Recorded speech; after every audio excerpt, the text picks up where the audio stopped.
வணக்கம் மக்களே.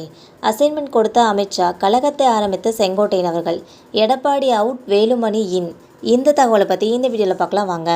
ஜெயலலிதாவோட மறைவுக்கு அப்புறமா 2017ஆம் ஆண்டு பன்னீர்செல்வத்தின் தர்ம யுத்தம், கூவத்தூர் கூத்துகள் எல்லாம் வெடித்த காலத்தில் முதலமைச்சர் ரேஸில் செங்கோட்டையன் பெயர் தான் முதல்ல இருந்துச்சு.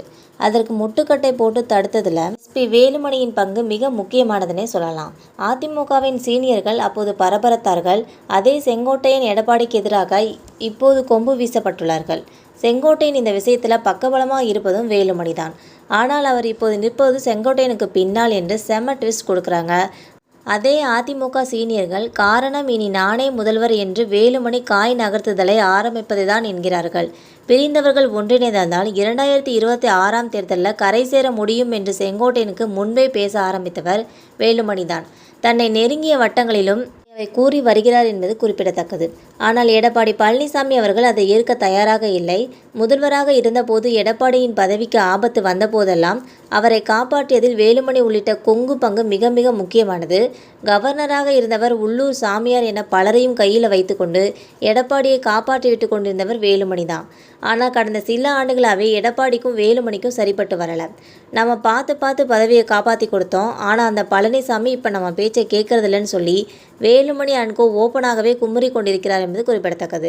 இதற்கு முக்கிய காரணமே முதலமைச்சர் கனவை நோக்கி வேலுமணி வேகமாக பயணித்து கொண்டிருப்பதுதான் என்று சொல்லும் அந்த அதிமுக சீனியர்கள் அதற்கான காரண காரியங்களையும் எடுத்து வைக்கிறார்கள். வேலுமணியின் வளர்ச்சியை உற்று கவனித்தால் அரசியலில் யாருக்குமே அவர் கடைசி வரை விசுவாசமாக இருந்ததில்லை என்பது புரியும். அவரை வளர்த்துவிட்ட கோவை பேரூர் தொகுதி முன்னாள் எம்எல்ஏவான KP ராஜு அவர்கள் தொடங்கி சசிகலா வரை யாராக இருந்தாலும் சரி, தனக்கு ஒரு பாதிப்பு என்று வந்தால் எதிர்த்து நிற்க வேலுமணி ஒருபோதும் தயங்கியதே இல்லை. ஆனால் திரைமறைவில் இருந்துதான் இயங்குவார். அந்த வகையில் இப்போது பாஜக மூலமே எடப்பாடியை எதிர்த்து வருகிறார். அதுக்கான துரும்பு சீட்டு தான் செங்கோட்டையன் அவர்கள். பாஜகவுடன் கூட்டணி சேருவது தொடர்பாக முடிவெடுப்பதை பற்றி எடப்பாடி தள்ளி போட்டு கொண்டே இருக்க, திடீரென செங்கோட்டையன் டெல்லிக்கு சென்று அமித்ஷா, நிர்மலா சீதாராமன் போன்ற தலைகளை சந்திச்சிருக்காங்க என்பது அதிர்ச்சியை உள்ளாக்கியிருக்கு. செங்கோட்டையன் எடப்பாடி பழனிசாமி இதை பார்த்து மிரண்டு போக தான் செஞ்சுருக்காங்க. உடனடியாக வழிக்கு வந்தார் எடப்பாடி. அமித்ஷாவும் சென்னைக்கு வந்திறங்கி அதிமுகவுடன் கூட்டணி என்பதை அறிவிச்சிருக்காங்க. ஆனால் இன்னைக்கு வரைக்கும் எடப்பாடி தான் முதலமைச்சர் என்று அமித்ஷா ஒருபோதும் வாயை திறக்கவே இல்லை. கூட்டணி ஆட்சி என்றே சொல்லிக் கொண்டிருக்கிறார். அவர் சொல்லாமல் விட்டது வேலுமணி ஆட்சி என்பதை தான் கண் சிமிட்டுகிறார்கள் அந்த சீனியர் ரத்தத்தின் ரத்தங்கள்.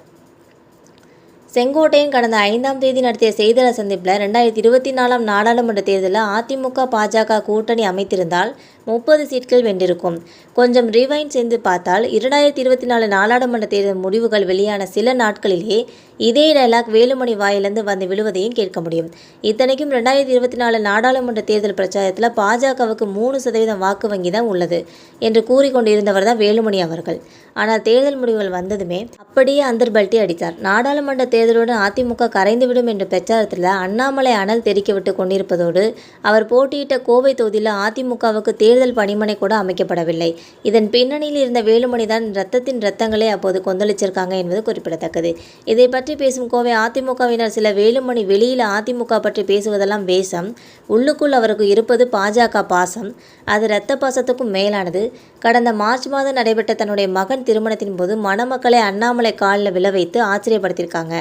கூட்டணியில் இல்லாத போதும் மகன் திருமணத்துக்கு அழைப்பிதழ் வைக்கிறேன், பேர்வழி என்று 2 தடவை அமித்ஷாவை சந்திச்சிருக்காங்க வேலுமணி அவர்கள். வேலுமணியின் பாஜக பாசம் அவராக ஏற்படுத்தி கொண்டதால் பாஜக இப்போ ரெடியாகவே இருக்கிறது. இப்போதும் கட்சி பொறுப்புகளிலிருந்து நீக்கப்பட்ட நிலையில் டெல்லிக்கு அழைக்கப்பட்ட செங்கோட்டையன் தைரியமாக இருங்கள், எந்த பிரச்சனை இருந்தாலும் நாங்கள் பார்த்துக் கொள்கிறோம் தெம்பூட்டி அனுப்பியிருக்காங்க அமித்ஷா அவர்கள். இந்த வீடியோ உங்களுக்கு பிடிச்சிருந்தா மறக்காமல் சப்ஸ்கிரைப் பண்ணி பெல் ஐகானை கிளிக் பண்ணி வச்சுக்கோங்க. நம்ம போகிற டெய்லி வீடியோஸ் உடனுக்குடன் வந்து சேரும். தேங்க்யூ.